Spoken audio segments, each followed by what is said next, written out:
අයිබෝන් The Challenge තවත් දිගහැරුමක්. බ්‍රහස්පතින්දා රාත්‍රී 8 ඉඳන් 9 වෙනකන් අපි හැමදාම උත්සාහ කරේ රටේ අභියෝග challenges හරියට අඳුනගෙන ඒ දේවල් වලට විසඳුම් හොයන්න. මේ වෙනකොට විවිධ ප්‍රශ්න ගැන අපි රටක් විදිහට කතා කරනවානේ. අපි බැංකු පද්ධතිය සම්බන්ධව කතා කරනවා, ඩොලර් පිළිබඳව කතා කරනවා.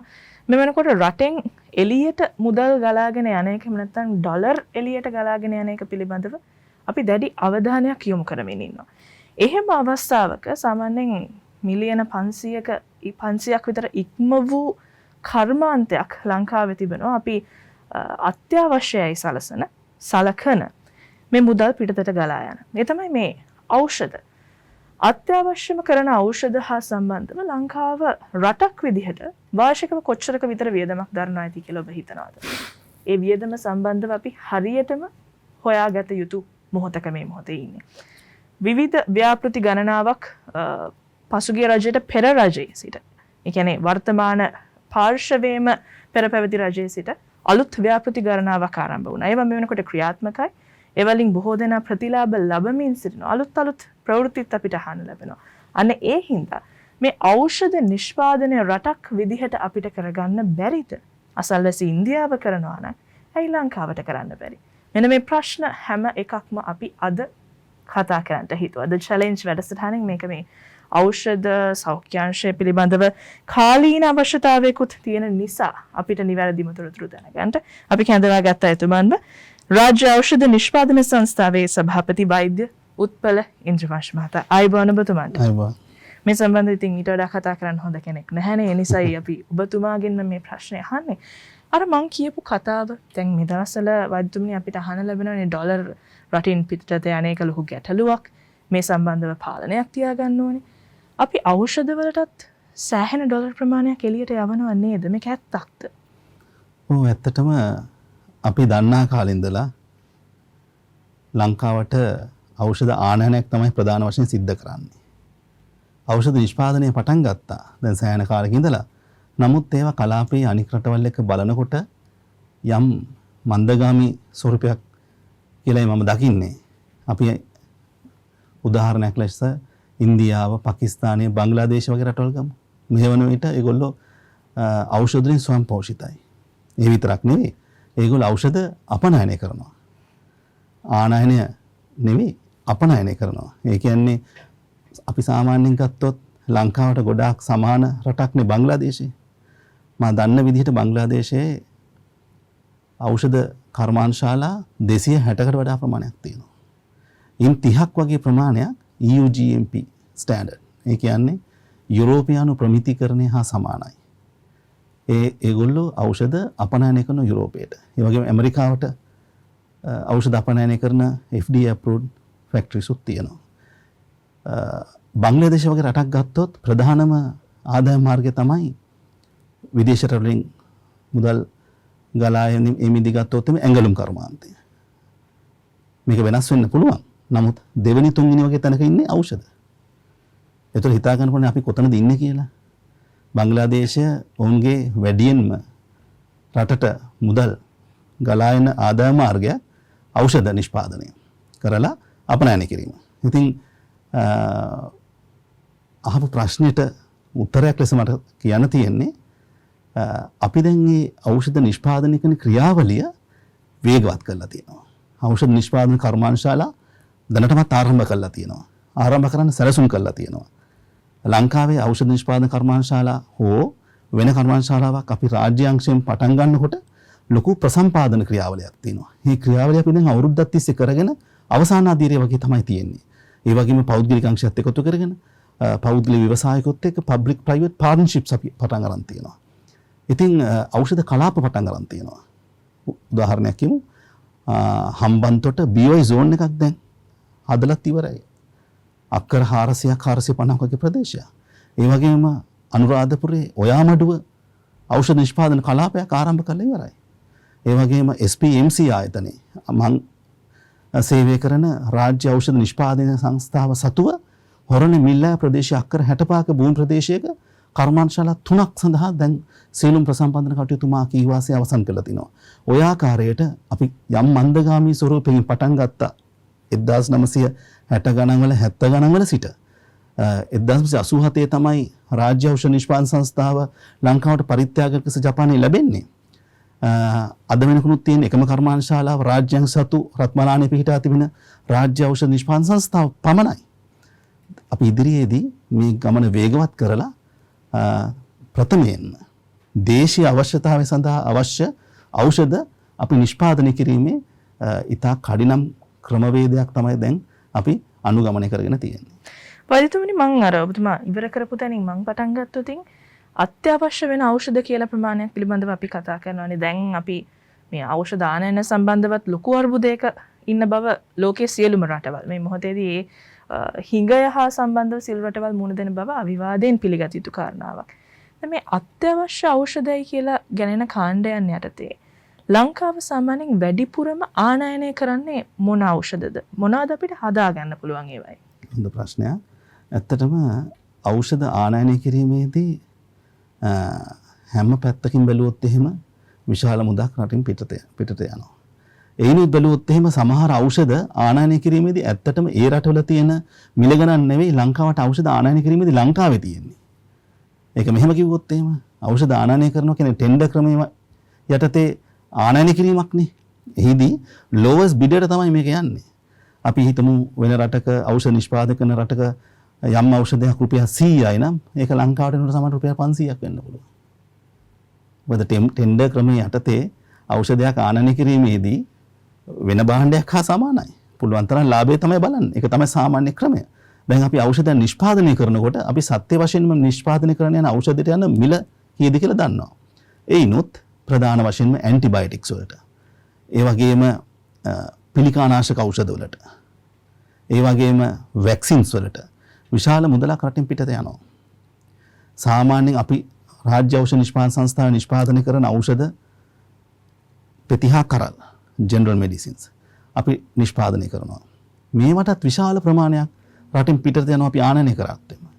නමුත් උදාහරණයක් ගත්තොත් අපි මේ ළඟකදී ෆ්ලූක්ලොක්සින් කියන ඇන්ටිබයොටික් එක අපි දැන් ලංකාවේ නිෂ්පාදනය කරලා වෛද්‍ය සැපයුම් අංශය හරහා රෝහල් පද්ධතිය වෙත ලබා දෙනවා. මේක එක කරලක් ඉස්සර ආනයනය කරලා තිනවා රුපියල් 27කට 17කට ඒ වගේ ප්‍රමාණයකට. දැන් අත්‍තරම අපිට හදන්න යන්නේ රුපියල් 5.95යි. නමුත් ප්‍රමිතිය ගත්තොත් එimhe අර ඖෂධ ආනයනය කරනවට වඩා උසස්ම ප්‍රමිතියින් තියෙනවා. ඒ කියන්නේ ජාත්‍යන්තර ප්‍රමිතිකරණයට යටත්ව ඒ ක්‍රමවේදයන් හරියටම අනුගමනය කරමින් NMR එහෙම නැත්නම් ජාතික ඖෂධ නියාමන අධිකාරිය අනුමැතිය ලබාගෙන අපි උදාහරණයක් ගත්තොත් එහෙම සාමාන්‍යයෙන් ඖෂධයක් නිෂ්පාදනය කරනකොට අපි කියනවා මේක බ්‍රිටිෂ් ෆාමකෝපියා නැත්නම් US ෆාමකෝපියා. ඒ කියන්නේ ඒ ඖෂධය හදන ප්‍රමිතිකරණයට අනුකූලව හරියටම අපි හදනවා. අපට අවශ්‍ය නැහැ මේ ඖෂධ වලින් ලාභයක් ගන්න. අපි බලන්නේ ප්‍රමිතියෙන් උසස් ඖෂධ නිෂ්පාදනය කරලා සාධාරණ මිලකට පෞද්ගලික අංශයෙන් නම් රජයේ රෝහල් වලින් නම් නොමිලේ මේ ඖෂධ සාමාන්‍ය ජනතාවට ලබා දීම. දැන් ඔබතුමා කියපු තව කාරණාවක් කවුරු හරි ප්‍රශ්න කරන්න පුළුවන්. ලංකාවේ බොහෝ රාජ්‍ය ව්‍යවසායන් කාලයකට කලින් අපිට රාජ්‍ය ව්‍යවසායන් ගණනාවක් තිබුණානේ වෛද්‍යතුමනි. ඒ කියන්නේ අපි අපේ අම්මලාගේ තාත්තලාගේ කාලේ වුන් තාවමත් මතක් කරන සමහර කර්මාන්ත ශාලාවන් තිබුණා රාජ්‍ය ව්‍යවසායන්. මේවා රටට රාජ්‍යයට ලාභ ලබා දීපු ආයතන. දැන් කවුරු හරි කිව්වොත් මේ ව්‍යවසායයක් පවත්වා ගැනීමට අර ඔබතුමා කිව්වා වගේ ලාභය කිසියම් ආකාරයක කාරණාවක් වඩ පත් වෙනවා. ඒක තිබිය යුතුයි කියලා අපි විශ්වාස කරනවා. දැන් රාජ්‍ය ව්‍යවසායන් බොහෝමයක් බිඳ වැටෙන්න හේතු විදිහට අපි දැකලා තියෙනවා රටේ බොහෝ ජනප්‍රිය ව්‍යාපාරිකයින් පවා මේ කතාව කියනවා. ඒ කියන්නේ ලාභයක් නැතුව කිසියම් ලාභයක් නැතුව පවත්වාගෙන යන්න ගියොත් රාජ්‍ය ව්‍යවසායන් බිඳ වැටෙනවා කියලා. ඔබතුමාලා කොහොමද ඒක දකින්නේ? ඒකට විසඳුමක් හොයාගෙන තියෙනවද? රාජ්‍ය අංශයෙන් ඖෂධ නිෂ්පාදනය කරනකොට කැබිනට් මණ්ඩලයෙන් අනුමත කරන ලද කැබිනට් මණ්ඩල විසින් නම් කරන ලද මිල කමිටුවක් තියෙනවා. ඒ මිල කමිටුවට අපි කියනවා ප්‍රයිසින් කමිටි. අපි යම්කිසි ඖෂධයක් නිෂ්පාදනය කරොත් අනිවාර්යයෙන්ම මේ ප්‍රයිසින් කමිටිය වෙත යොමු කරන්න ඕනේ. ප්‍රයිසින් කමිටියට යොමු කරනකොට ජාතික ඖෂධ නියාමන අධිකාරිය NMR අනුමැතිය ලබාගෙන තියෙන්න ඕනේ. මිල කමිටුවේ ප්‍රධානියා එහෙම නැත්නම් සභාපති වෙන්නේ සෞඛ්‍ය අමාත්‍යාංශයේ ලේකම්තුමා. දැන් නම් රාජ්‍ය අමාත්‍යාංශයේ ලේකම්තුමා. ඒ වගේම මේකේ සමාජිකත්වයේ දරනවා මුදල් අමාත්‍යාංශයේ අධ්‍යක්ෂකවරයෙක් හෝ වරියක්. ඒක සමාජිකයි. ඒ වගේම SPC ආයතනය, ඒ කියන්නේ ඖෂධ නීතිගත සංස්ථාව. අපි කියනවා ස්ටේට් ෆාමසිටිකල් කෝපරේෂන්, ඖෂධ ආනයනය කරන්නේ එතනින්. ඒකේ සමාජිකයෙක් වෙනවා. ඒ වගේම NMRA ජාතික ඖෂධ නියාමන අධිකාරී සමාජිකයෙක් වෙනවා. ඒ වගේම වෛද්‍ය සැපයුම් අංශය, ඒ කියන්නේ මෙඩිකල් සප්ලයි ඩිවිෂන් එකේ සමාජිකයෙක් වෙනවා. ඒ වගේම SPMC සමාජිකයෙක් වෙනවා. මෙහිදී අපි උදාහරණයක් ලෙස අපි මෑතකදී නිෂ්පාදනය කරන ට්‍රැමඩෝල් කියමු. ට්‍රැමඩෝල් මිලිග්‍රෑම් 50 ඖෂධ නිෂ්පාදනය කරනකොට අපි මේ ඖෂධය සඳහා අපි raw material එහෙම නැත්නම් API අපි කියනවා අමුද්‍රව්‍ය ආනයනය කරනවා. ඒ සඳහා යන වියදම්, ඒ වගේම විදුලි බලයට යන වියදම, වතුරට යන වියදම, සේවක මහත්මීන් මේ සේවය කිරීමේදී යන වියදම් ඔක්කොම අපි කියන කොස්ටිං කියලා එකට. මේක මේ ප්‍රයිසින් කමිටු ලබා දෙනවා. ලබා දීලා මේ පෙත්තක් හෝ කරලා අපි ට්‍රැමඩෝල් නම් කරලා සාමාන්‍ය යන වියදම සත්‍ය වියදම අපි එතනට පෙන්වුම් කරනවා. ලබා දෙනවා. ඒ අනුව ප්‍රයිසින් කමිටියෙන් තීරණය කරනවා එහෙනම් මේ ඖෂධයට අපි මේ මිලක් දෙනවා කියලා යම් ලාභයක් ලබා දෙනවා. නැත්නම් මේ කර්මාන්තය ගෙනියන්න බෑනේ. ඒ මිල දෙනකොට අනිවාර්යයෙන්ම SPC ආයතනයේ එහෙම නැත්නම් ඖෂධ නීතිගත සංස්ථාවෙන් ඖෂධ ආනයනය කරන මිල හා සංසන්දනය කරනවා. ඒ වගේම ජාතික ඖෂධ නියාමන අධිකාරිය ඉන්දියාව, පාකිස්තානය, බංග්ලාදේශ වගේ අසල්වැසි රටවල මෙහි මිල කීයද කියලා ඒකත් සංසන්දනය කරනවා. ඒ නිසා කිසි විටකින් අපිට ඕන විදිහට මිල වැඩි කරගන්න බෑ.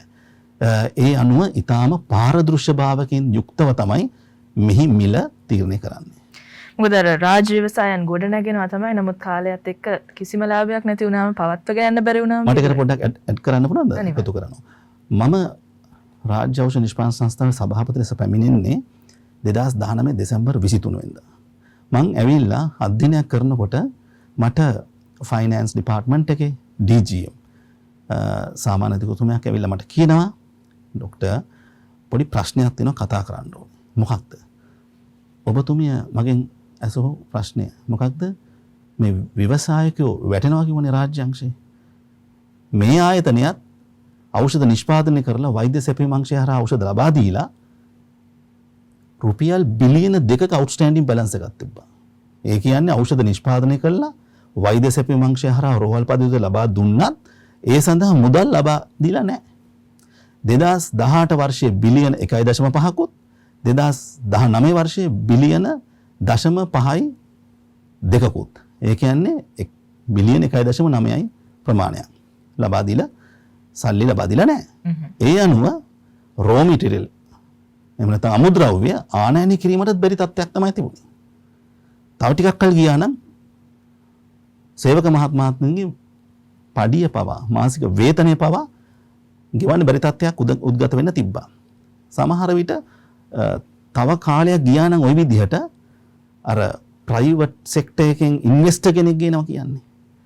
මේ රජයේ මේ රාජ්‍ය ඖෂධ නිෂ්පාදන සංස්ථාව දැන් බිඳ වැටීගෙන යන්නේ. එහෙනම් බිලියන 2යි දැනට තව ටිකක් කල් ගියාම බිලියන 3ක් වෙයි. ඊට පස්සේ මේක දාන්න සමහරට පෞද්ගලික ආයෝජකයෙක් ගේන්න ඉඩ තිබ්බා. හැබැයි මම මේක අතිගරු ජනාධිපතිතුමා තමක සාකච්ඡා කරාට පස්සේ එතුමා මේක හොඳටම තේරුම් අරගෙන මේ රුපියල් බිලියන 2කට ආසන්න ප්‍රමාණය සම්පූර්ණයෙන් අපිට ලබා දුන්නා. ඒ අනුව තමයි මේ නිෂ්පාදන ක්‍රියාවලිය වේගවත් කරලා අද තින තත්ත්වයට අපි රාජ්‍ය ඖෂධ නිෂ්පාදන සංස්ථාව ලාභදායි ආයතන බවට පත් කරලා 2021 කියන්නේ මේ වර්ෂනේ 2020 වර්ෂයේ බිලියන 1.1ක ශුද්ධ ලාභයක් අරන් දීලා තියෙනවා. ඒතර 2021 වර්ෂයේ අපි ඊට වඩා ලාභයක් ලබා ගන්න අපි ඊටාම මහන්සියෙන් පෞද්ගලික අංශයටත් ඖෂධ සපයමින් අපි ඉදිරියට වේගවත් ගමනක් යනවා. දැන් ඔබතුමා එහෙම කියද්දී අද මම වෙබ් අඩවි කිහිපයක තොරතුරු පරිශීලනය කරද්දී මේ හා සම්බන්ධව මේ ඖෂධ ලංකාවේ නිෂ්පාදනය කරන එක සම්බන්ධව ඔබතුමාලගේ ආයතනයත් සමග පබ්ලික් ප්‍රයිවට් පාර්ට්නර්ෂිප් එහෙම නැත්නම් අපි කියනවා පෞද්ගලික පොදු ව්‍යාපාරික සම්බන්ධතාවයන් තිබිලා තිබෙනවානේ. ඒ කියන්නේ ව්‍යාපාර කිහිපයකට ඔබතුමාලා රජය පාර්ශවයෙන් සහයෝගය දක්වලා තිබිලා තියෙනවා. ඒ කියන්නේ තාමත් එක මම හිතන්නේ ඔබතුමාලා කරගෙන යනවා. මෙහෙම කරගෙන යන ව්‍යාපාරවලට කිසියම් ආකාරයක ගිවිසුමක් තිබුණාද ආයතනයත් සමග ඔවුන් නිෂ්පාදනය කරන ඖෂධ රජයට අනිවාර්යයෙන්ම මිලදී ගන්නවා කියලා. එහෙම කිසියම් ගිවිසුමක් තිබෙනවද? මම මේක පැහැදිලි කරන්නම් මේ විදිහට. රාජ්‍ය ඖෂධ නිෂ්පාදන සංස්ථාව 2019 මං එනකොට පෙතිහා කරන් මිලියන 2300ක ධාරිතාවයක නිෂ්පාදනය කරලා තිබ ඖෂධ. 2020 දෙසැම්බර් 30 වෙනකොට මේ අපි 2019 නිෂ්පාදනය කරපු ධාරිතාවය මිලියන 2300 සිට මිලියන 3015 දක්වා වර්ධනය කර ගැනීමට අපට හැකි වුණා. ඒ කියන්නේ අපි ඉන්නේ දැන් උපරිම ධාරිතාවේ. රාජ්‍ය ඖෂධ නිෂ්පාදන සංස්ථාවෙන් නිෂ්පාදනය කරන පුළුවන් පෙතිහා කරල් උපරිමයෙන්ම මිලියන 3000 සිට 3300 දක්වා. ඒතර ගිය අවුරුද්ද අපි 3015 ක උපරිම ධාරිතාව. ඒ අනුව තමයි අපි සාධාරණීකරණය කරේ, අපි ජස්ටිෆයි කරේ අපිට දැන් ඉදිරියේදී අපි තව ඖෂධ නිෂ්පාදනය කරනවා, අලුත් රටට අලුත් බෙහෙත් වශයෙන් අලුත් ඖෂධ මාසික සරයක් වගේ නිෂ්පාදනය කරලා එළි දක්වනවා. ඉතින් අපිට දැන් මේක ඉඩ කඩ මදි ප්‍රමාණයක්. ඒ අනුව අපි හොරණ මිල්ලෑ ප්‍රදේශයේ රාජ්‍ය ඖෂධ නිෂ්පාදන සංස්ථාවටම අයිති 100%ක්ම ආණ්ඩුවට අයිති අලුත් කර්මාන්තශාලා 3ක් ඉදිකිරීම සඳහා පියවර අරගෙන තියෙනවා. මම මේ කතා කරේ සම්පූර්ණ මේ 100%ක් රජයේ. ඒ වගේම public private partnerships පටන් ගත්ත 2014 වර්ෂයේදී වෛද්‍ය සැපයුම් අංශය සහ එවකට දේශීය වශයෙන් ඖෂධ නිෂ්පාදනය කරන නිෂ්පාදකරුවන් සමග ගිවිසුම් ගත වුණා. 2014 එවකට මුදල් ඇමති වත්මන් අගමැතිතුමා තමයි ඒ කැබිනට් පත්‍රිකා දාලා මේ කන්සෙප්ට් එක ලංකාවට ගෙනාවේ.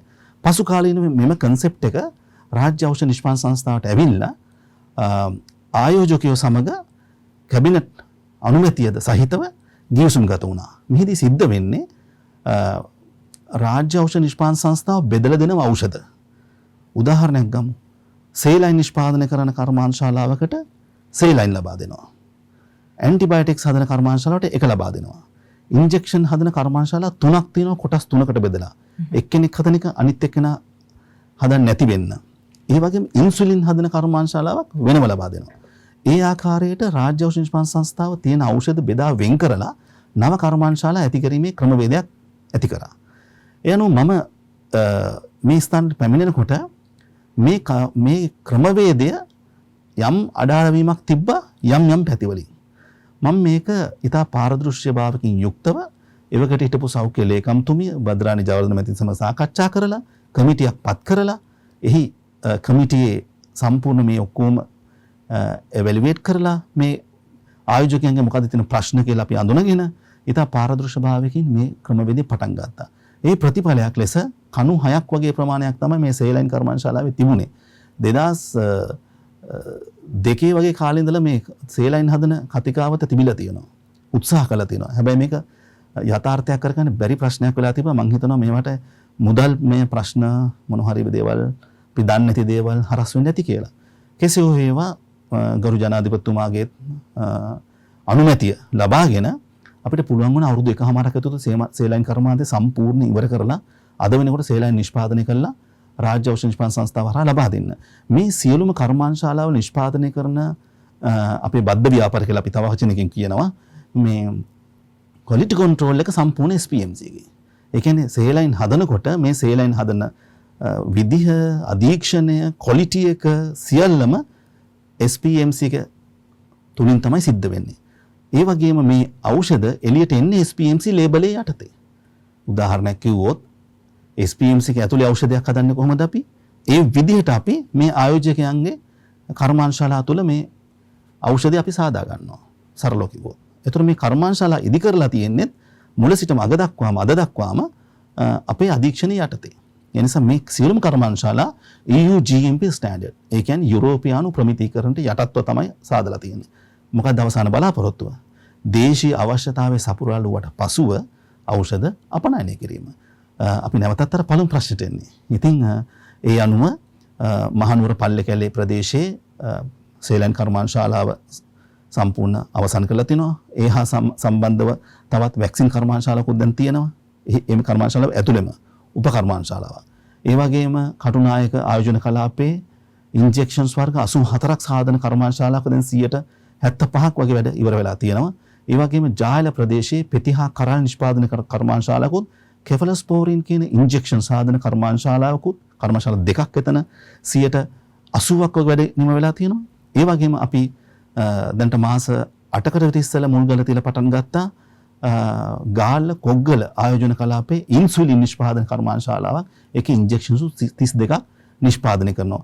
ඔය ආකාරයට අපි බද්ධ ව්‍යාපාර ක්‍රමවේදයක් තියෙනවා. මේ සියලුම නිෂ්පාදනය සිදු වෙන්නේ SPMC අධීක්ෂණය යටතේ සහ SPMC ගේ quality control department එක යටතේ සහ ඒ සියලුම නිෂ්පාදනයන් SPMC logo එක යටතේ එහෙම නැත්නම් label යටතේ තමයි ජාතික ඖෂධ නියාමන අධිකාරිය අනුමැතියට ලක් වෙලා මා අර පෙර කිව් ලෙස ප්‍රයිසිං කමිටි එකෙන් ප්‍රයිස් එක හම්බ වෙලා මිල කමිටුවෙන් වෛද්‍ය සැපයුම් අංශය හරහා රෝහල් පද්ධතියට ලබා දෙන්නේ. හරි. ඒ දැන් ඔබතුමා කියන්නේ ඒක සිද්ධ වෙන ක්‍රමය. මම දැන් මේ ආපහු වතාවක් අහන්න උත්සාහ කරන්නේ ගිවිසුමක් තියෙනවා. ඒ සියලුම දේ ගිවිසුම හරි. කැබිනට් මේ මොහොතේදී කිසියම් ආකාරයක මොකක්ම හෝ ගැටලුවක් තිබෙනවාද? මේ ඖෂධ ලබා ගැනීම නැත්නම් නැවත රජයට ඖෂධ මිලදී ගැනීම හා සම්බන්ධව රජය පොසිටිව් රියැක්ෂන් එකක් එහෙම නැත්නම් ධනාත්මක ප්‍රතිචාරයක් නොදක්වන. ඒ කියන්නේ මේ සැපයුම් කරුවන්ගෙන් රජයත් පෞද්ගලික අංශයත් අනුබද්ධ මේ සැපයුම් කරුවන්ගෙන් රජයට මේ ඖෂධ ලබා නොගන්නා කිසියම් ආකාරයක තත්ත්වයක් ඇති වෙලා තියෙනවද වර්තමානයේ? එසේ කිසිම තත්ත්වයක් නැහැ. මොකද ඖෂධ නිෂ්පාදනය බෙදා හැරීම පිළිබඳව රාජ්‍ය අමාත්‍යාංශය වෙනම තියෙනවා. එහි රාජ්‍ය අමාත්‍යතුමා තමයි මහාචාර්ය චන්න ජයසුමන මැතිතුමා. මේ සියලුම ඖෂධ නිෂ්පාදනය කිරීමේ අධීක්ෂණය රාජ්‍ය අමාත්‍යාංශය සතුයි. ඒ වගේම මේ නිෂ්පාදනය කරන සියලුම නිෂ්පාදනයන් අපි කරන්නේ සැලසුමක් උඩ. අපිට ඕන විදිහට ඖෂධ නිෂ්පාදනය කරන්න බෑ. වසරේ මුලදී වෛද්‍ය සැපයුම් අංශයෙන් කියනවා මේ වසරේ මේ ඖෂධවල අවශ්‍ය ක්වොන්ටිටි එක කොච්චරද කියලා. 1000 ගණක් වගේ ඖෂධ තියෙනවා. ඒකෙන් අප වෙත ලබා දෙනවා මොන ඖෂධද ඔයගොල්ලෝ නිෂ්පාදනය කරන්නේ කොච්චර ප්‍රමාණයක් පුළුවන්ද කියලා. වෛද්‍ය සැපයුම් අංශයේ ධාරිතාවයත් අවශ්‍ය ධාරිතාවයත් ඒගොල්ලෝ අපිට සඳහන් කරනවා. ඒ අනුව අපි කියනවා උදාහරණයක් ලෙස රයිට් පැරසිටමෝල් මිලියන 325ක් අපිට හදන්න පුළුවන් අවුරුද්දකට. ලොසාටන් අපිට මිලියන 350ක් හදන්න පුළුවන්. අටෝස්ටින් අපිට මිලියන 300ක් හදන්න පුළුවන්. අපේ ධාරිතාව කියනවා. ඒ නිෂ්පාදනය කරන ප්‍රමාණය. එතකොට මේ රජය අනිවාර්යෙන් මේව මිලදී ගන්නවා කියලා ගිවිසුමක් තියෙනවද? දැන් අපිට පෞද්ගලික අංශය එක්ක නෙමෙයි මම කතා කරන්නේ බද්ධ ව්‍යාපාර. බද්ධ ව්‍යාපාර සම්බන්ධ. බද්ධ ව්‍යාපාර කියන්නේ සම්පූර්ණ රාජ්‍ය අංශ සතුයි. දැන් මොකද අපිත් එක්ක බද්ධ ව්‍යාපාර කියන්නේ ඒවා කැබිනට් අනුමැතියට ලක් වෙලානේ තියෙන්නේ. එතකොට අපි SPMC ආයතනයෙන් කියනවා සේලයින් වසරකට මිලියන 18ක් අවශ්‍යයි. ෆස්ට් ක්වාර්ටර් එකේ මෙච්චර අවශ්‍යයි. එහෙම කියලා අපි දෙනවා පර්චේස් ඕඩර් එක. ඒ අනුව වෛද්‍ය සැපයුම් අංශයෙන් දෙනවනේ පර්චේස් ඕඩර් එක. ඒක SPMC ගාන අපේ අධීක්ෂණයට මේක නිෂ්පාදනය කරනවා. කරලා SPMC ලේබල් එක යටතේ නැවතත් වෛද්‍ය සැපයුම් අංශයට දෙනවා. ඒ අපිට හම්බෙන පර්චේස් ඕඩර් එක පමණමයි රජයට ලබා ගන්න. ඉතිරි ටික පෞද්ගලික අංශයට යොදවන්න පුළුවන්. මම හිතන්නේ ඔබතුමිය අහනවා වෙන්න පුළුවන් මේ පෞද්ගලිකව වශයෙන් ඖෂධ නිෂ්පාදනකරුවන් ඉන්නවනේ. පෞද්ගලික වශයෙන් ඒගොල්ලෝ ගැනද දන්නේ අහන්නේ ඒගොල්ලෝ කිව්සුම් ගතලා වෙලා ඉන්නෝ වෛද්‍ය සැපයුම් අංශයත් සමග බද්ධ ව්‍යාපාර. අපි රාජ්‍ය ඖෂධ නිෂ්පාදන සංස්ථාව. මම කිව්වේ 2014 කිව්සුම් ගත වුණා කියලා. අන්න ඒ කට්ටිය තමයි ඒගොල්ලෝ. ඒ සම්පූර්ණ රාජ්‍ය අමාත්‍යාංශ යටතේ තමයි ඒ වසරේ මුලදී මේ ඖෂධ බෙදා වෙන් කරන්නේ. මොකද ඖෂධ හදනවා කියලා අවශ්‍ය ප්‍රමාණයට හදන්න ඕනේ. අනවශ්‍ය ලෙස හදන්න බෑනේ. දැන් මේ දවස්වල සිද්ධ වෙනවා මේක. මොකද්ද 2022 වර්ෂය සඳහා අවශ්‍ය ඖෂධ ප්‍රමාණය මේ දවස්වල බෙදා වෙන් කරනවා. මේ සම්පූර්ණ බෙදා වෙන් කිරීම කරන්නේ රාජ්‍ය අමාත්‍යතුමාගේ ප්‍රධානත්වයෙන් තියෙන කමිටුවකින්. අපි මහාචාර්ය චන්න ජයසුමන මැතිතුමා සමග. ඒකට මම අර කිව්වා වගේ SPC, SPMC වගේ කණ්ඩායම් ඇවිල්ලා ඒ ආයෝජකයොත් ඇවිල්ලා මේක ඊටාම සාධාරණ ලෙස බෙදා වෙන් කරනවා. ඒ බෙදා වෙන් කරලා වෛද්‍ය සැපයුම් අංශයෙන් දෙන පර්චේස් ඕඩර්ස් අනිවාර්යෙන් රජයෙන් මිලදී ගන්නවා. හොඳයි. මේක මම අහන්න හේතුව nation.lk කියලා වෙබ් අඩවියක් තමයි මේක පළ කරන්නේ. උන් මීට පැය කිහිපයකට පෙර තමයි පුවත පළ කරන්නේ. එතකොට ඔබතුමාව සම්බන්ධ කරගන්න උත්සාහ කරා කියලාත් උන් සඳහන් කරලා තියෙනවා. ඒකයි මම ඇහුවේ. ඒතර මේක පුවතක් බවට පත් වෙන්නේ මේක මෙහෙමත් මම පොඩ්ඩක් සඳහන් කරනවා. මේ ඖෂධ කියන්නේ මාෆියාව. හරි. මම අපි මාෆියාවත් එක තමයි සටන් කරන්නේ. ඒක තමයි මට ඊළඟට ඖෂධ ආනයනය සම්පූර්ණයෙන් නවතිනවනේ මේ නිෂ්පාදනය කරනකොට. දැන් උදාහරණයක් ලෙස අලුත් රටට අලුත් බෙහෙත් යන සංකල්පය යටතේ අපි මේ පහසුගිය අවුරුද්දේ ගැබාපෙන්ටින්, ක්ලොපිඩග්‍රිල්, නිමොඩිපින්, ෆ්ලූක්ලොක්සින්, ට්‍රැමඩෝල්, තයිරොක්සින් ඖෂධ නිෂ්පාදනය කරා. මෑතකදී සමාජ ජාල හරහා විශාල ප්‍රසිද්ධියක් ලැබුව මේ තයිරොක්සින් ඖෂධය ගැන. සමහර දැක්කත් දන්නේ නැහැ. හරි මොකද්ද කියන්නේ මේ තයිරොක්සින් ඖෂධය රාජ්‍ය ඖෂධ නිෂ්පාදන සංස්ථාව නිෂ්පාදනය කරනවා මේක වෙළඳපොලේ තියෙනවා මේක පාවිච්චියට ගන්න රෝගීන් කියනවා මේකේ ප්‍රමිතියක් නැහැ කියලා. එතකොට අපි මේක එලි දක්වලා දැනට සති 3ක් 4ක්කින් ඒ වගේ කාලයක් වෙනවා. මුදල් නැමතුමා තමයි ඒකට පැමිණියේ. එලි දැක්වාට පයිලට් බැචස් හදන්න තමයි NMR එකේ අප්‍රූවල් එක හම්බුනේ. අපි ඖෂධ නිෂ්පාදනය කරා. නිෂ්පාදනය කළා අපිට ජාතික ඖෂධ නියාමන අධිකාරියේ අනුමැතිය ලැබුණා. අනුමැතිය ලැබුණාට පස්සේ ඖෂධය නිෂ්පාදනය කරන්න අපිට අවසරය දෙනවා. ඒ කියන්නේ පයිලට් බැචස්. පයිලට් බැචස් හැදුවට පස්සේ නැවතත් මේ අවසාන ඵලය නැවතත් ජාතික ඖෂධ නියාමන අධිකාරියේ NMQL එක සඳහා යොමු කරන්න ඕනේ. ඒ කියන්නේ National Medicines Quality Assurance Laboratory. ඒකේ අනුමැතිය වුණාට පස්සේ තමයි අපිට වෙළඳපොළට දාන්න පුළුවන්. හැබැයි තාම අපි වෙළඳපොළට දාලා නැහැ. එක පෙත්තක්වත් SPMC ලේබල් යටතේ ලාංඡනය යටතේ නිෂ්පාදනය කරන ඖෂධයක් වෙළඳපොළේ නැහැ. හැබැයි වෙළඳපොළට එන්න ඉස්සෙල්ලා කිව්වා මේ ඖෂධයේ ප්‍රමිතිය නැහැ කියලා. වැරදුනා. මොකක්ද උනේ? විශාල ප්‍රසිද්ධ ආනයනකරුවන් විසින් තයිරොක්සින් ආනයනය කරනවා. ආනයනය කරනකොට අපි මේක නිෂ්පාදනය කරනකොට ඒගොල්ලන්ගේ ආනයනයට ප්‍රශ්නයක් වෙනවා, බාධාවක් වෙනවා. එතකොට මොකද කරන්නේ? වෙබ්සයිට්ස් වලින් අපට ප්‍රහාර එල්ල කරනවා, පුවත්පත් මගින් ප්‍රහාර එල්ල කරනවා, වෙන වෙන එකක ක්‍රම වලින් ප්‍රහාර එල්ල කරනවා. ඒ හින්දා තමයි මහාචාර්ය සේනක බිබිලේ තමයි ඖෂධ ප්‍රතිපත්තිය ගෙනාවේ. අද ජීවතුන් අතර නැහැ. ඒ වගේම රාජ්‍ය ඖෂධ නිෂ්පාදන සංස්ථාව සහ ඖෂධ නීතිගත සංස්ථාව එකට තිබුණේ. පසුව තමයි ඒක වෙන් වුණේ. ඒ කියන්නේ ඖෂධ ආනයනය කරන ආයතනය තමයි SPC ආයතනය. ඒ කියන්නේ State Pharmaceutical Corporation. SPMC කියන්නේ State Pharmaceutical Manufacturing Corporation. අපි තමයි ඖෂධ නිෂ්පාදනය කරන්නේ. ඒකේ පළමු සභාපතිවරියත් ඝාතනයට ලක් වුණා ලංකාවේ. ඉතින් ඒවා යටතේ මොනවද තියෙනවද දන්නේ නැහැ. ඒ හින්දා ඖෂධ නිෂ්පාදනයේදී දැවැන්ත අභියෝගයකට මුහුණ දෙන සිද්ධ වෙනවා. සේලයින් ආනයනය කරන එකක් දැන් අපි නවත්තලානේ තියෙන්නේ. සේලයින් රාජ්‍ය අංශයට ආනයනය කිරීම සම්පූර්ණයෙන් නවත්තලා තියෙන්නේ. ෆ්ලූක්ලොක්සින් ඇන්ටිබයොටික් රාජ්‍ය අංශයට ආනයනය සම්පූර්ණයෙන් නැවැත්තුවා. ගැබාපෙටින් නැවැත්තුවා. ඒ ආදි වශයෙන් අපි නිෂ්පාදනය කරන සෑම ඖෂධයක්ම ආනයනය රාජ්‍ය අංශයට මම මේක කියන්නේ පෞද්ගලික අංශයට පුළුවන් ආනයනය කරන්න. රාජ්‍ය අංශයට ආනයනය කිරීම සම්පූර්ණ නවත්තනවා. ඉතින් එක ඖෂධයක් කොච්චර ලාභයක් ලබා ගන්නවද කියලා අපි ඖෂධයන් නිෂ්පාදනය කරනකොට අපි දන්නවා. ඒ නිසා ඔය වගේ පුවත් හැමතැනම තියෙන්න පුළුවන්. ඔయిత වඩා දේවලුත් ඉදිරියදී වෙන්න පුළුවන්. මේක ගැන අහන්න අර අපි කියන්නේ මේ නිර්වද්‍යතාවය තහවුරු කරගන්නේ ඔබතුමාට වැඩි හොඳ කෙනෙක් නෑ නේ. ඒකයි මගේ ප්‍රශ්නය ඇහුවේ. දැන් ඖෂධ මාෆියාව හොඳ තැනකට ඔබතුමා අරගෙන ආවේ. මේක අපි මෙතනත් කතා කරා මීට කලිනුත්. මේ ඖෂධ අපි මේ එන්නත් පිළිබඳව ප්‍රසන්න ගුණසේන වෛද්‍යතුමන් සමගිනුත් සාකච්ඡා කරා. ඒ හා සම්බන්ධව ලෝකයේ මේ කර තියෙන තත්ත්වය.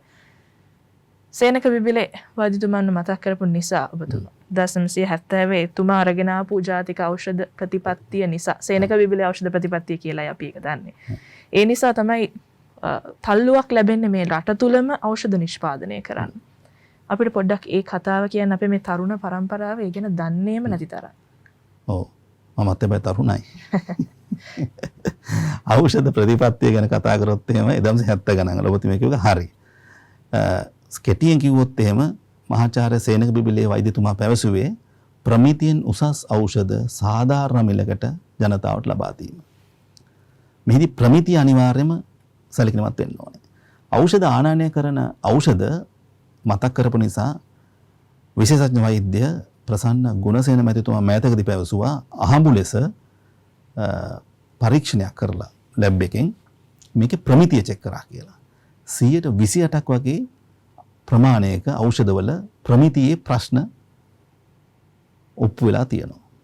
මට කියන්න බෑ මේක ප්‍රමිතිය නැහැ කියලා. නමුත් ඒ තිබිය යුතු ප්‍රමිතියට වඩා සැලකිය ප්‍රමාණයක ප්‍රමිතිය අඩු බවක් ආනයනය කරන ඖෂධ.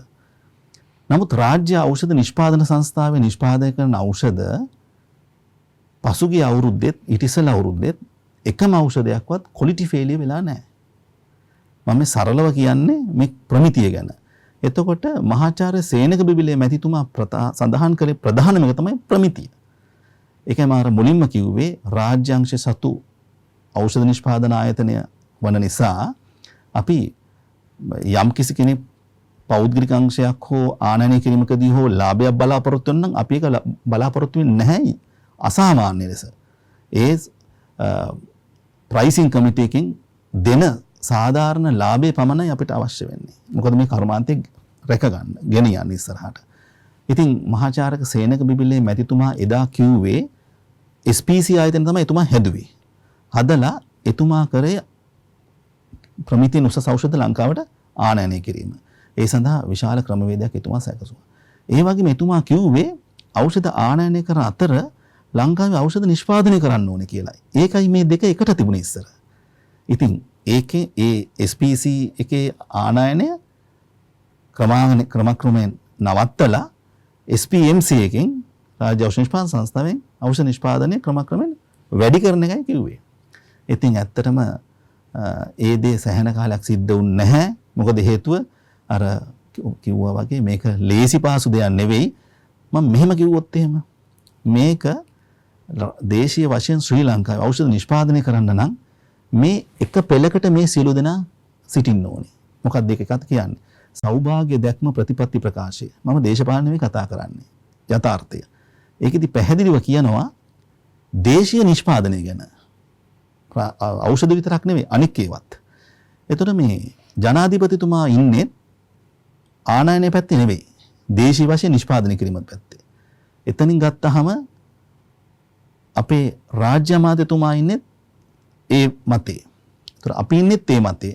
ඒ වගේම මුදල් අමාත්‍යාංශයේ ලේකම්තුමා ඉන්නේ ඒ මතේ. ඒ කියන්නේ මොකද්ද? ආනයනයේ පැත්තට නෙවෙයි දේශීය නිෂ්පාදනයම.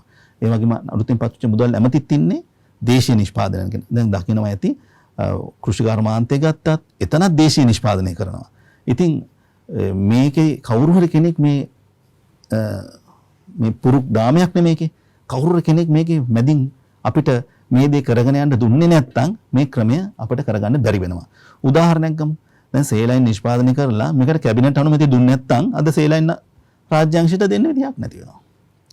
අන්න ඔකයි මම සරලව කියන්නේ. ඒ නිසා මම හිතනවා මේක ලංකාව ලබාගත්ත කාලෙකින් එන අවස්ථාවක් කියලා මට හිතෙන්නේ. ඒ නිසා මේ කාලයේදී පුළුවන් තරම් මේ සුසංයෝගය සහයෝගයෙන් අපි වැඩ කරලා සුසංයෝගය තියෙන නිසා අපි ඒකෙන් උපරිම ප්‍රයෝජන ලබාගෙන දේශීය වශයෙන් හැකිතාක් ඖෂධ නිෂ්පාදනය කිරීම තමයි බලාපොරොත්තුව. මම ඉතින් තව පොඩ්ඩක් එකතු කරනවා. දේශීය වශයෙන් අපි තවමත් ඖෂධ නිෂ්පාදනය කරන්නේ සමස්ත පරිභෝජනයෙන් 20%ක් වගේ ප්‍රමාණයක්. දැන් එක 24 25 වගේ වෙන්න ඇති. මොකද දැන් ගොඩාක් ඖෂධ වර්ග නිෂ්පාදනය කරන නිසා අපේ පරමාර්ථය තියෙන්නේ මේ 25 කියන එක 60 65 දක්වා 2024 අවසාන වෙනකොට ගෙනියන්න. ඉතින් මම හිතනවා මේ කර්මාන්තශාලා සියල්ලම විවෘත වුණාට පස්සේ තව අවුරුද්දක් එකමාරක් යනකොට ඒ වගේම SPMC ආයතනයේ අලුත් කර්මාන්තශාලා 3 මම එකක් කියන්නම්. ඒ කර්මාන්තශාලා 3 මොනවද කියලා. එකක් පිළිකානාශක ඖෂධ නිෂ්පාදනය කරන කර්මාන්තශාලාව. අනිත් එක තමයි විකලාංග උපාංග නිෂ්පාදනය කරන කර්මාන්තශාලාව. අනිත් එක තමයි අපි දැන් නිෂ්පාදනය කරන සාමාන්‍ය පිටිහාකාර නිෂ්පාදනය කරන කර්මාන්තශාලාව. මේ කර්මාන්තශාලා 3 තමයි 100%ක් SPMC එක සතු රාජ්‍යාංශ සතු හොරණ මිල්ලෑ ප්‍රදේශයේ ඉදිකිරීමට යෝජිත කර්මාන්තශාලා 3. ඉතින් මේ සියලු දේ නිර්මාණය වුණාම මම හිතනවා ඉදිරියේදී ආනයන සැලකුතු ප්‍රමාණයක් අඩු වෙයි කියලා.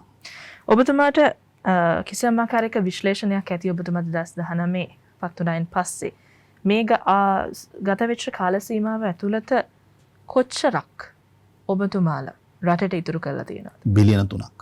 රුපියල් බිලියන 3ක් ඉතුරු කරලා තියෙනවා. ඒ කියන්නේ අපි ඖෂධ ආනයනය කරා නම් අපිට බිලියන 3ක් රටින් පිටට යනවා. මම කියවනේ බිලියන 2ක් අවුට්ස්ටෑන්ඩින් බැලන්ස් එකක් තිබ්බ එක අපි ගිය අවුරුද්දේ 2020 දෙසැම්බර් 31 වෙනකොට බිලියන 1.1ක ශුද්ධ ආදායමක් ලබලා තියෙනවා. අපි මේ සල්ලි වලින් තමයි හොරණ මිල්ලෑ ප්‍රදේශයේ කර්මාන්තශාලාව හදන්න යන්නේ. ඒ සල්ලි මේ අවුරුද්දේ ලබන ඇත්තටම මෙතෙන්දි කියන්න ඕනේ අපි ගොඩක් ආදායම ලැබි පෞද්ගලික අංශයට ඖෂධ සපයලා. ඒ කියන්නේ මුලින්ම අපි කරන්නේ රාජ්‍ය අංශයට අවශ්‍ය අර මං වගේ වෛද්‍ය සැපයුම් අංශයේ පර්චේස් ඕඩර්ස් දෙන වසරේ මුලදී ලබා දෙන ඕඩර්ස් වලට අපි කලට වෙලාවට මේ ඖෂධ සැපෙවුවට පස්සේ අපිට තව ප්‍රමාණයක් අපිට අතිරික්තයක් හෝ අපිට වැඩි නිෂ්පාදනය කිරීමේ හැකියාවක් අපි බලනවානේ. ඒ බලලා මේක ලෝකල් මාකට් එකට එහෙම නැත්නම් පෞද්ගලික අංශ වෙත යොමු කරනවා. ඇත්තටම කිව්වොත් එimhe අපිට ඩිමාන්ඩ් එකට සප්ලයි කරගන්න බැරුව ඉන්නේ පෞද්ගලික අංශයට. ඒ කියන්නේ පෞද්ගලික අංශයෙන් ඉල්ලීම වැඩි. නමුත් අර සේනක බිබිලේ මැතිතුමා කිව්වා වගේ අපි මුලින්ම රෝහල් පද්ධතිය වෙත තමයි සැලකිලිමත් වෙන්නේ. අපි මෙතනදී මම කිව්වා වගේ මුලින්මම රෝහල් පද්ධතිය දෙවනුව තමයි පෞද්ගලික අංශය. ඒ අනුව අර හොරණ මිල්ලා ප්‍රදේශයේ පෙතිහා කරල් දැන් අපි සදනම කර්මාන්තශාලාවක් සාදන්න අපි සැලසුම් කරලා තියෙන්නේ විශේෂයෙන්ම පෞද්ගලික අංශය ඒම් කරගෙන ඒ වගේම ඒ සියලුම කර්මාන්තශාලා තුනමත් අපි නිෂ්පාදනය කරන්නේ EU GMP එහෙම නැත්නම් යුරෝපියානු ප්‍රමිතිකරණ යටතේ ఔෂධ අපනයනය කිරීම බලාගෙන. ලංකාවේ ඖෂධ කර්මාන්තය විතරක් මම අර මුලින්ම කිව්ව එක මම වැරදි නම් වැරදි කරන්න මාව ඇමරිකානු ඩොලර් මිලියන 500ක් පමණ වෙනවා. ඒකෙන් 85%ක්ම විතර අපි පහුගිය කාල සීමාවේ ආනයනය කරමින් හිටියේ. මම හිතන්නේ තවමත් ඒ ප්‍රතිශතය ටිකක් අඩු වෙලා ඇති. 80ක් කියමු අපි. එමෙතන 100 ඔබතුමා දැන් 125ක් පමණ කියව නිසා අපි 70ක් කියමු. ඒ අතර තමයි 20 25 ඒ ප්‍රමාණය අතර තුර. එතකොට දැන් අපි මෙච්චරක ප්‍රමාණයක් කර්මාන්තයක් එක තමයි ඔබතුමාලා හැප්පෙන්නේ යන්නේ. ඒක තමයි මගේ ඊළඟ ප්‍රශ්නය.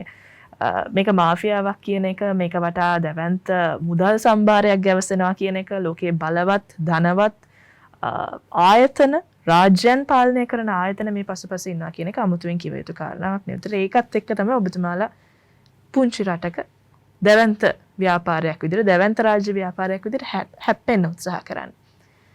මොනවද ඔබතුමාලට මේ වෙනකොට මුහුණ දෙන්න වෙලා තියෙන අභියෝග ලංකාව ඇතුලේ ඖෂධ වෙළඳපොලේ තරඟ කරද්දී? මම අර උදාහරණයක් කිව්වා තයිරොක්සින් ගැන. ඒකෙදී ඒ මේ සමාජ මාධ්‍ය ජාලා හරහා තමයි ඒක දෙවන්ත ලෙස ගියේ. ගොඩාක් ෂෙයාර්ස් තිබුණා ඒකේ. ඉතින් මේ වගේ වැරදි පුවත් නිරන්තරයෙන් එනවා. සහ මේ සේලයින් සම්බන්ධවත් චීනය සම්බන්ධ කරමිනුත් පුවතක් දැන් නිර්මාණය වෙමින් පවතිනවා. ඒකටත් ඔබතුමාට පිළිතුරක් ලබා දෙන්න පුළුවන්. ඔව් ඇත්තටම අපි ශ්‍රී ලංකාව ගත්තොත් එහෙම අපිට තාක්ෂණය අපිට ලැබෙන්න ඕන කොහෙන් හරි. දැන් කෙෆලොස්පෝරින් ඉන්ජෙක්ටබල් ප්ලාන්ට් එකක් හදනවා ජාඩ ප්‍රදේශයේ. එතන අපි හදනවා පිළිකානාශක ඖෂධ කර්මාන්තශාලාවක්. දැන් මේ තාක්ෂණය අපි සතුයිද? නෑ. අපිට නෑ මේ තාක්ෂණය. නවීන තාක්ෂණය අපිට නෑ.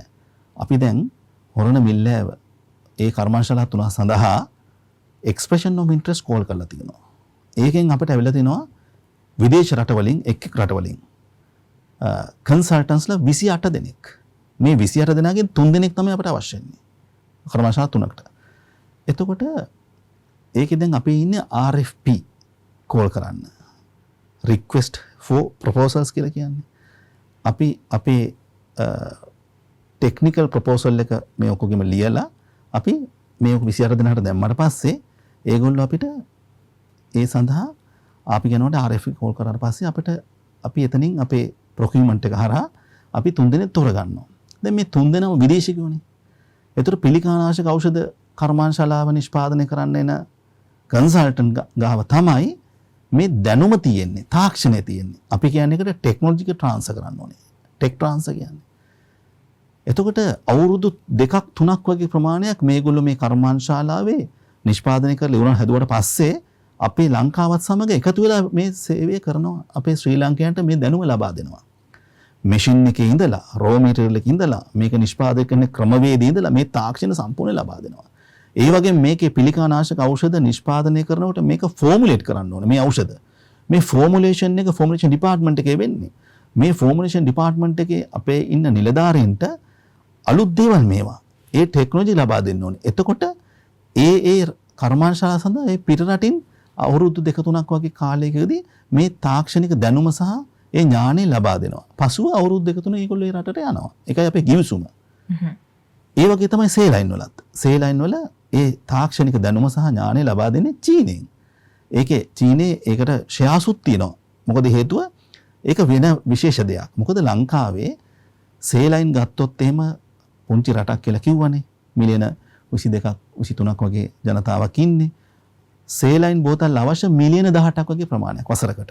සේලයින් බෝතල්. හැබැයි අලුත් තාක්ෂණය යටතේ මේ කර්මාන්තශාලාව නිෂ්පාදනය කරන්න මේ පුළුවන් සේලයින් බෝතල් මිලියන 43ක්.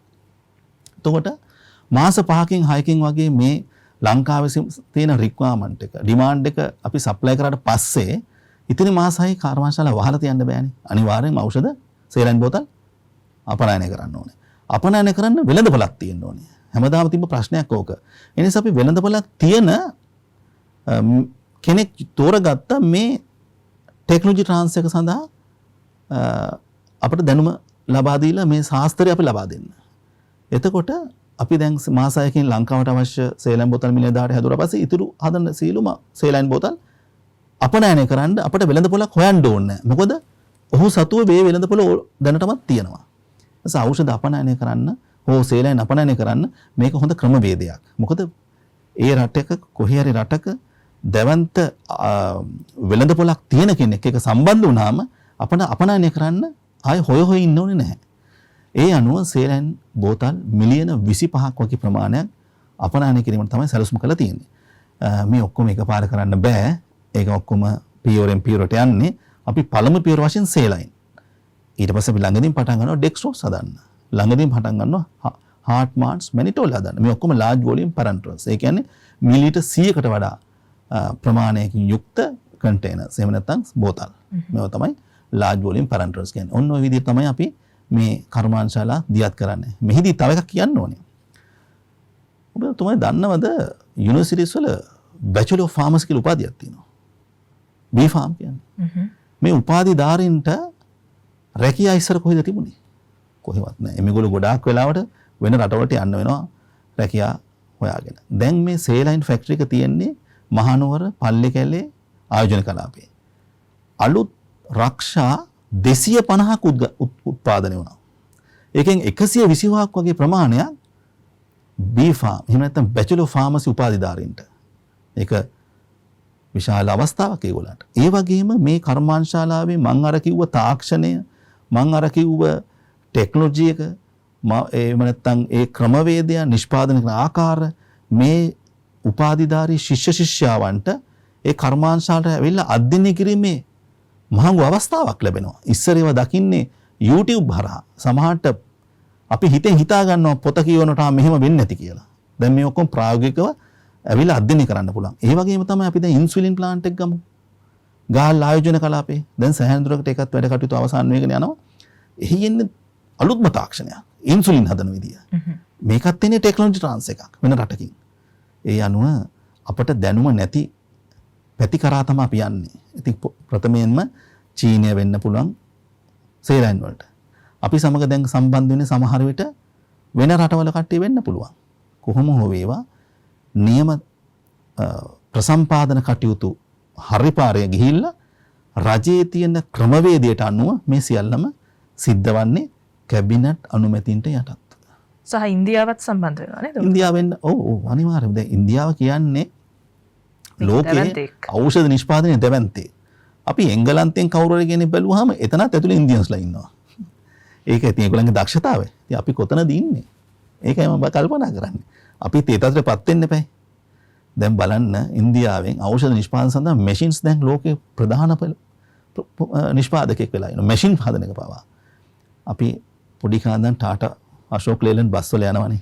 ඒ ඔක්කොම ඉන්දියන්නේ. පොඩි කාලේ ඉඳලා යනවනේ. ඉතින් ඒ කාලේ ඉඳලම ඉන්දියාව අසල්වැසි රාජ්‍ය තමන්ගේ දේවල් තමන් නිෂ්පාදනය කරගත්ත නිසා තමයි අද ගොඩාක් දියුණුලා තියෙන්නේ. ඉතින් අපිත් ඒ තත්ත්වයට යන්න පුළුවන් අපිට ඉක්මනටම. එච්චරෙම අපිට ඉක්මනට යන්න පුළුවන්. මොකද අපි තාමත්ම බුද්ධි සම්පන්න දැනුමින් පරිපූර්ණ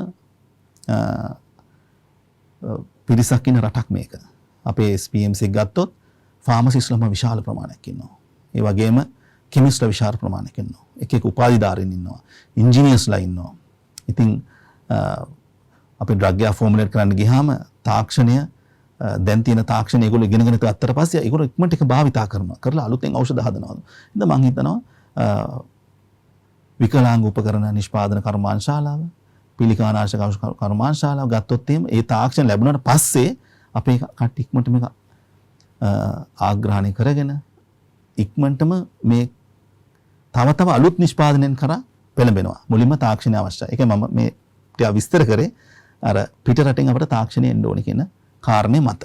පැහැදිලිවම ඔබතුමා දාමයක් සඳහන් කරනවා මේ හැමෝම එක පැත්ත හිට ගන්න ඕනේ කියලා. එහෙම නැතුව මේක කරන්න බෑ කියලා. එතනදී වැදගත්ම පුරුක මේ රටේ ඖෂධ මිලදී ගන්න, එහෙම නැත්නම් ඖෂධ ගන්න මේ රටේ ජනතාව. දැන් අපි මෙහෙම සමාජ මාධ්‍ය තුල පෝස්ට් දකින්නේ ඒවා මෙච්චර ෂෙයා වෙන්නේ. ඒ පුරුක ඒ තරම්ම ලෑස්ති නැහැ වගේ දැනෙනවා. අර මිලත් අඩුයි. හොඳයිද දන්නෙත් නැහැ. ක්වොලිටි කොහොමද දන්නේ නැහැ. ඒක නිසා ඔය රටින් ආනයනය කරන එකම අපි ගන්නවා. අන්න එහෙම තැනක තාමත් අපේ මයින්ඩ්සෙට් එක තියෙනවා අපේ රටේ. අපි බොහෝ දෙනා එහෙම හිතනවා. ඒක අපිට වෙනස් කරගන්න විදිහක් නැද්ද? අපි හිතන්ට යයිද? ඔබතුමී කතා කරන්නේ සමාජ මාධ්‍ය ජාල වල පළවෙනිමත් එක්ක කියලා මට දැනෙන්නේ. ඒක වැරදි කියලා මගේ අදහස. අවස 4න් පස්සේ ලංකාවේ කොච්චර වෛද්‍යවරුන් ප්‍රමාණයක් ප්‍රයිවට් ප්‍රැක්ටිස් කරනවද? අපි කියන්නේ GPs ලා වෙන්න පුළුවන්. එහෙම නැත්නම් රජයේ රෝහල් වල සේවය කරලා හවසෙන් 4න් පස්සේ පුළුවන් පෞද්ගලික අංශයේ සේවය කරන්න. මේ වෛද්‍යවරු ඉල්ලන්නේ මේ SPMC බෙහෙත්නේ. මම කියන අපේ ඩිමාන්ඩ් එකට සප්ලයි කරගන්න බෑ කියලා.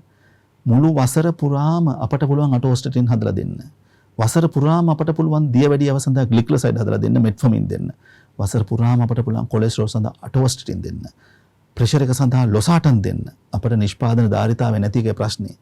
අලුතෙන් හදන කර්මාන්තශාලාව සම්පූර්ණයෙන් මං කිව්වේ රාජ්‍යාංශ අවශ්‍යතාවය සපුරාවට පස්සේ පෞද්ගලික අංශයට දෙන්න තමයි අපේ ප්‍රධාන ඉලක්කය. ඊට පස්සේ අපනයනය.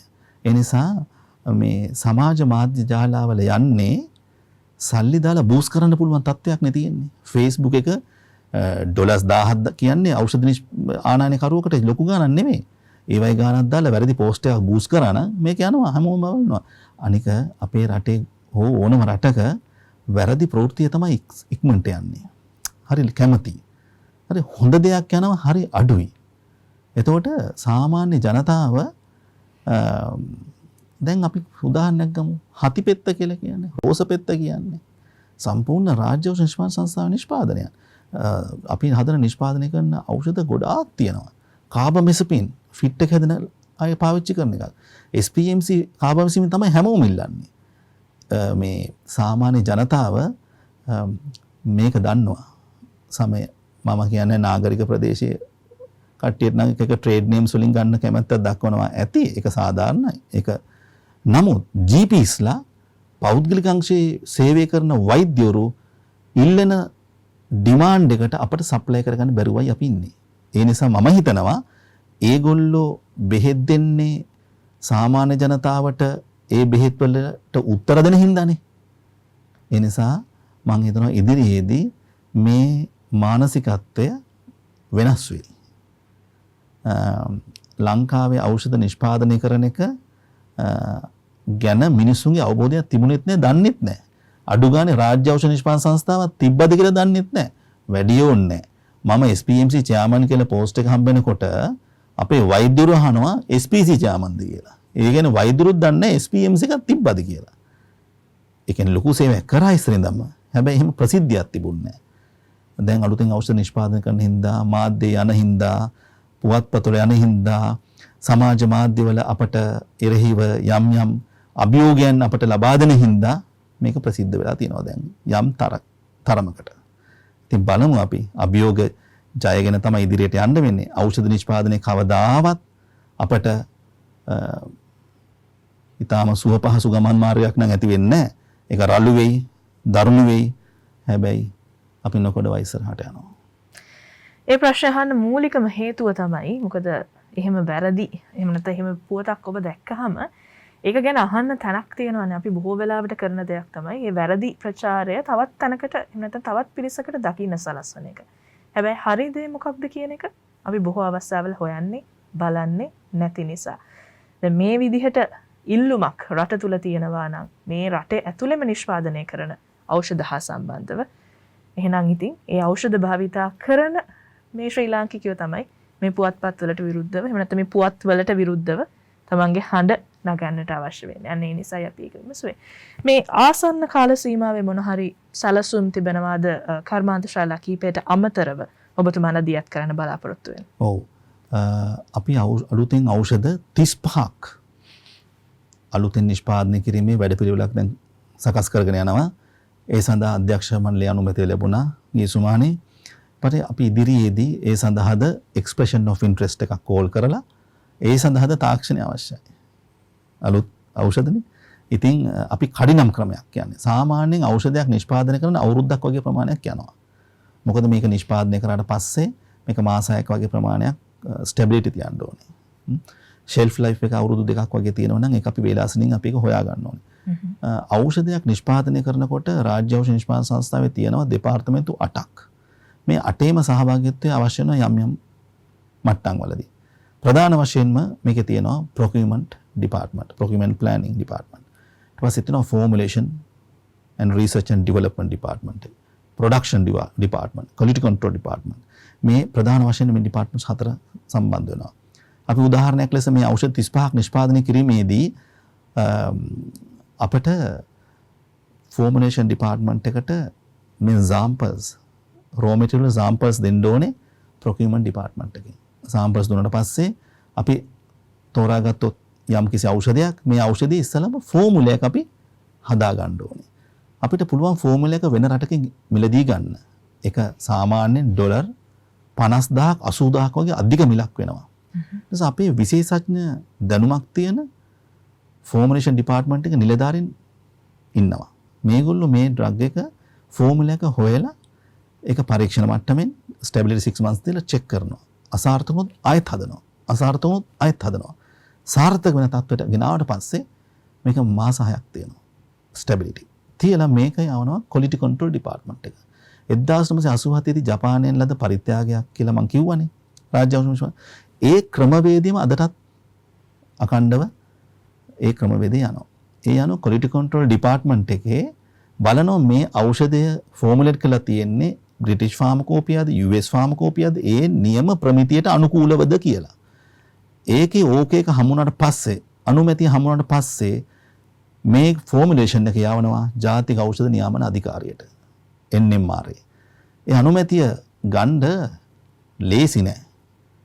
NMRA අනුමැතිය ගන්නවා කියන්නේ හරිම අමාරු වැඩක්. මොකද ඒගොල්ලෝ හරියටම බලනවා හරියටම ප්‍රමිතියට තියනවාද කියලා. එහි ප්‍රමිතිය හරියට තියුණා කියලා ඒගොල්ලෝ අනුමැතිය දුන්නාට පස්සේ නැවතත් මේක යවනවා SPMC එකේ ෆෝමියුලේෂන් ඩිපාර්ට්මන්ට් එකට මේ පෙත්ත හෝ කරලා දැන් හදන්න අවසරය දෙනවා කියලා. ඒ අනුව නැවතත් පෙත්ත හෝ කරලා නිෂ්පාදනය කරනවා ෆෝමියුලේෂන් ඩිපාර්ට්මන්ට් එකෙන්. ඒක ඕකේ වුණාට පස්සේ නැවතත් ක්වොලිටි කන්ට්‍රෝල් ඩිපාර්ට්මන්ට් එකටත් මම පෙර කිව්ව ලෙස මේ පෙත්ත හෝ කරලා NMRA වෙතටත් යවලා වට දෙකකින් මේ ප්‍රමිතිය තීරණය කරලා සුදුසු ප්‍රමිතීකරණයට යටත්ද ඒ හා සමානව මේක නිෂ්පාදනය තියනවද කියලා බලුවට පස්සේ තමයි අපට ඖෂධ නිෂ්පාදනය කරන්න නැත්නම් කමර්ෂියල්ස් කරන්න ප්‍රොඩක්ෂන් ඩිපාර්ට්මන්ට් එකට අවසර ලැබෙන්නේ. ඒ අනුව ඖෂධ වර්ග අලුතෙන් 35ක් අලුතෙන් ෆෝමියුලේට් කරලා ප්‍රොඩක්ෂන් ඩිපාර්ට්මන්ට් එකේ නිෂ්පාදනය කරන්න සැලසුම් කරලා තියෙනවා. ඒක දැවැන්ත ක්‍රියාවලියක්. තයිරොක්සින් වගේ ඖෂධ එකකට මෙච්චරම අපට ප්‍රහාරයක් එල්ල වුණා නම් 35ක් හදන්න ගියාම මොන වගේ ප්‍රහාරයක් එයිද කියලා හිතා ගන්න අමාරුයි.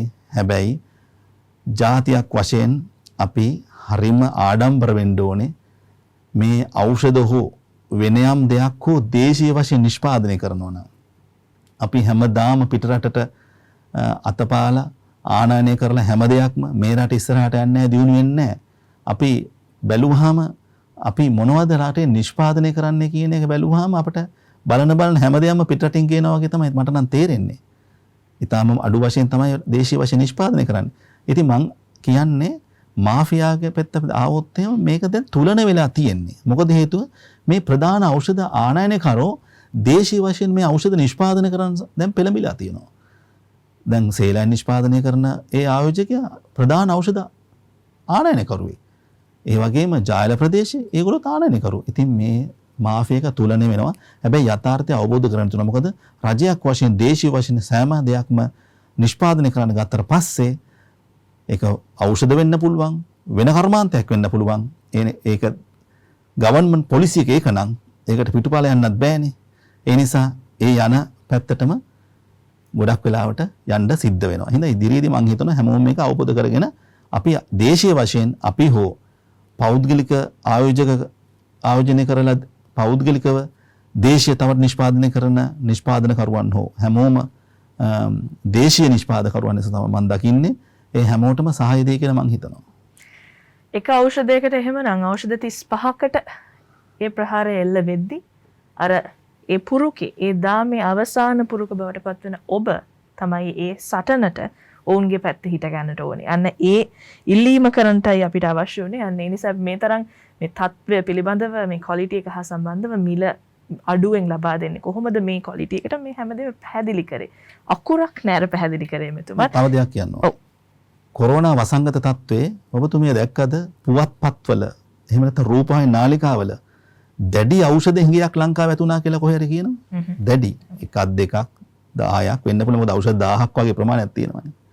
අත්‍යවශ්‍ය ඖෂධ ප්‍රධාන වශයෙන්ම නිෂ්පාදකයන් රාජ්‍ය ඖෂධ නිෂ්පාදන සංස්ථාවේ. මම මේ අවස්ථාවේදී අවස්ථාවක් කරගන්නවා රාජ්‍ය ඖෂධ නිෂ්පාදන සංස්ථාවේ ඒ නිලධාරී මණ්ඩලයට සහ සේවක මහත්මයාට ස්තුතිවන්ත වෙන්න. මොකද කොච්චර කාලයක් මේ රටේ කර්ෆියු එක දාලා තිබ්බද? එහෙම නැත්නම් ඇඳිරි නීති තත්ත්වයන් යටතේ තිබ්බද? එකදු දවසක්වත් රාජ්‍ය ඖෂධ නිෂ්පාදන සංස්ථාව වැහුවේ නැහැ. අපිට දැන් මේ කොරෝනා තත්ත්වය සාමාන්‍ය වෙලානේ තියෙන්නේ. හැබැයි මේක ආව දවස්වල මතකයිද කොච්චර බියක් තිබ්බද? හැබැයි රාජ්‍ය ඖෂධ නිෂ්පාදන සංස්ථාවේ සියලු මහත්මීන් වැඩට ආවා. අපි ප්‍රවාහන පහසුකම් අප දෙන්න පුළුවන් සහයෝගය ඔක්කොම ලබා දුන්නා. හැබැයි ජාතියක් වශයෙන් රෝගීන්ට අපේ සායනික ඉන්නවල අහිංසක රෝගීන් ඒ වගේම නේවාසික ප්‍රතිකාර ලබන රෝගීන් සඳහා අවශ්‍ය අත්‍යවශ්‍ය ඖෂධ අපි නොකඩවා හරි වෙලාවට වෛද්‍ය සේවා වංශය හරහා ලබා දුන්නා. අධික රුධිර පීඩනයට උදාහරණයක් ගත්තොත් එහෙම ඇටනලෝල් අපි ඒ ගෞරවය ලොසාටන් වගේ දේවල් දියවැඩියව සඳහා මෙට්ෆෝමින් ග්ලික්ලොසයිඩ් ළඟදී පටන් ගත්ත සිටග්ලිප්ටින් හති ඇදුම ඇමොක්සින් ක්ලොක්සිසිලින් ඒ වගේම ඇන්ටිබයොටික් ෆ්ලූ ක්ලොක්සිසිලින් ඒ වගේම සැල්බුටමෝල් ඒ වගේම අනිත් පැත්තෙන් ගත්තොත් එහෙම ප්‍රෙඩ්නිසොලෝන් ඒ වගේ දේවල් අපි නොකඩවා ඒ නිසා අපි දේශීය වශයෙන් මේ නිෂ්පාදනය කරන්න පුළුවන් වුණ හින්දා තමයි අපිට කොරෝනා වසංගත තත්ත්වයක් යටතේ ඖෂධ හිඟකින් තොරව ලබා දෙන්න පුළුවන් වුණේ. අපි බෙහෙවින්ම ස්තුතිවන්ත වෙනවා ඔබතුමාට රාජ්‍ය ඖෂධ නිෂ්පාදන සංස්ථාවේ සභාපති වෛද්‍ය උත්පල ඉන්ද්‍රවංශ මහතාට. ස්තුතියි ඔබතුමාට මේ සියල්ල පැහැදිලි කරන්නට අද ද චැලෙන්ජ් වැඩසටහන සමගින් එක්කාසු වුණාට. අපි ඔබෙන් සමුගන්නවා. අභියෝග නම් ඕනෑතරම් නමුත් විසඳුමුත් අපි ගාවමයි තියෙන්නේ බලාගෙන ගියාම. අපි මේ විසඳුම් දිහා හොඳින් ඇස්කන් විවර කරලා බලන්න විතරයි අවශ්‍ය. ලබන සතියේදීත් මුණ ගැහෙමු ද චැලෙන්ජ් වැඩසටහනේ. සුබ රාත්‍රියක්.